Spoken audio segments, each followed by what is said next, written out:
আপনার ভুলের জন্য আপনার বাচ্চা অসুস্থ হয়ে পড়ছে, একটা ভুলের জন্য। ম্যাক্সিমাম মায়েরা দেখছি কোনো বাসে ওঠার কিছুক্ষণ আগে বাচ্চাদেরকে তেল ঝাল মশলা খাইয়ে দাইয়ে গাড়িতে তুলে দিচ্ছেন, বাসে করে জার্নি করছেন। অনেক বাচ্চারা আছে, অনেক মায়েরা আছে, বোনেরা আছে যারা গাড়ির বাসের জার্নি সহ্য করতে পারে না, তারা বমি করে ফেলে। বিশেষ করে কোনো বাচ্চা, আপনারা যখন বাচ্চাকে খাইয়ে দাইয়ে গাড়িতে ওঠাচ্ছেন তার কিছুক্ষণের মধ্যে বাচ্চা বমি করছে, সে অসুস্থ হয়ে পড়ছে। বমি করার পরে যে অসুস্থতা হয়, শরীর যে কতটা দুর্বল হয়, যার হয় সেই বোঝে। জেনে শুনেও আপনারা একমাত্র এই একটা ভুলই আপনারা করে যাচ্ছেন। কোনো বাসে ওঠার আগে মিনিমাম 1 থেকে 1.5 ঘন্টা আগে বাচ্চাটাকে খাইয়ে নিন।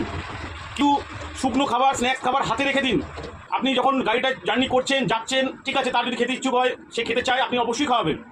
কিন্তু সেটা আপনারা না করে বাচ্চাকে তেল ঝাল মশলা খাইয়ে গাড়ি তুলে দিচ্ছেন। জেনে শুনেও আপনারা কেন এই ভুলটা করেন?